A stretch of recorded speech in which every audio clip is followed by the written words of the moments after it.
Bonjour Loïc. Bonsoir Virginie, bonsoir à tous. On revient d'abord sur les différentes annonces de Gabriel Attal sur la reconquête des savoirs fondamentaux. Eh bien, les réactions sont divergentes.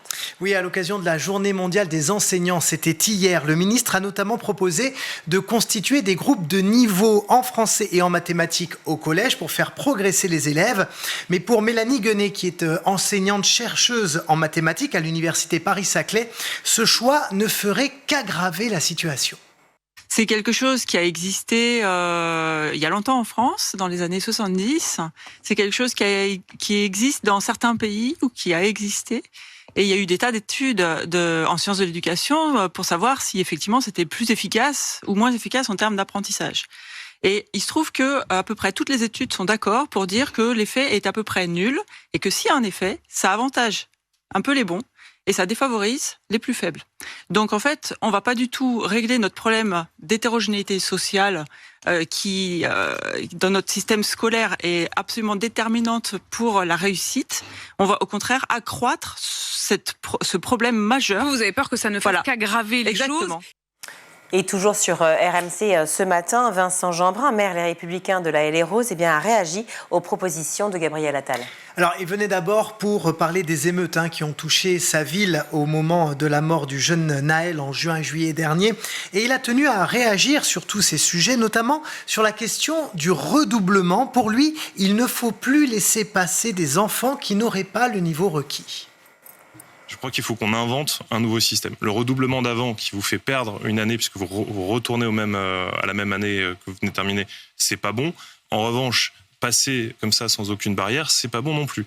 Donc, on avait proposé à l'époque, au moment de l'élection présidentielle, le fait d'avoir une évaluation à l'entrée en sixième et en fonction de votre niveau, il pouvait y avoir un sas d'entrée au collège pour réviser pendant une année complète tous les fondamentaux. Ça, je crois à ça. C'est-à-dire qu'on ne dit pas tu es redoublant, on dit ok, on va te faire un stage intensif pour que tu rattrapes le niveau. Et raccourcir donc les vacances d'été. Ça va dans le bon sens.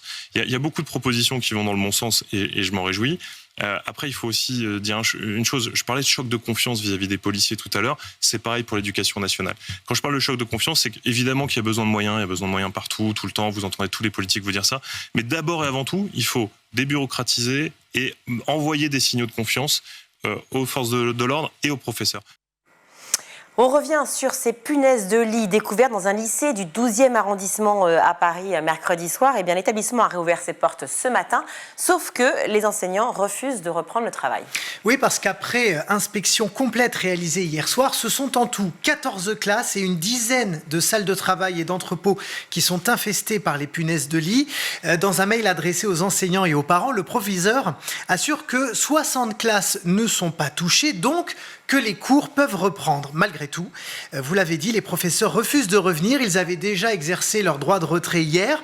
Ils demandent à ce que tout l'établissement soit désinfecté pour leur sécurité et celle de leurs élèves. De son côté, le rectorat assure qu'il n'y a plus de risque majeur à ce stade et que la présence et le suivi de l'inspecteur santé et sécurité de l'académie sont assurés. À savoir que ce lycée n'est pas le seul à avoir signalé la présence de punaises de lit. Des dizaines d'établissements du primaire au lycée sont touchés partout en France. Dans l'actualité également, un professeur d'italien du prestigieux lycée Masséna de Nice a été placé en garde à vue pour menace de mort et apologie de crime. Il faisait régulièrement la promotion de sa chaîne YouTube et de ses réseaux sociaux en cours devant ses élèves, sauf que ses vidéos parlent de sexe de façon très crue. Il fait aussi l'apologie des armes, des stupéfiants et de la violence contre certains membres du gouvernement. Son compte Instagram propose également des photos où on le voit par exemple avec un pistolet sur la tempe ou bien avec un couteau sous la gorge. C'est un parent d'élève qui a d'abord prévenu le proviseur, un autre a ensuite signalé les contenus sur la plateforme Pharos. Le rectorat s'est saisi du dossier et les adolescents se sont mis petit à petit à raconter le mal-être qu'ils ressentaient pendant ces cours. Alors ils parlent de réflexions déplacées, de regards insistants et ce sont surtout les vidéos, les poèmes et les chansons à caractère sexuel de cet enseignant qui les ont le plus choqués. Sa garde à vue a été levée cet après-midi et selon le procureur, l'enquête se poursuit. On termine avec ce qui peut être considéré comme une bonne nouvelle. Eh bien, les préadolescents passent moins de temps sur les réseaux sociaux. C'est l'information pour le moins étonnante révélée par l'étude annuelle Born Social de l'agence de conseil en marketing digital Even.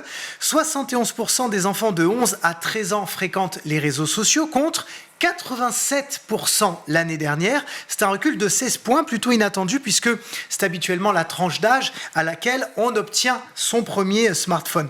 D'ailleurs, 81% des moins de 13 ans possèdent un téléphone contre 85% l'an passé, donc là aussi ça baisse. Et forcément, les réseaux sociaux sont impactés. La plus grande baisse de fréquentation concerne Snapchat. On passe de 55 à 35% d'utilisateurs.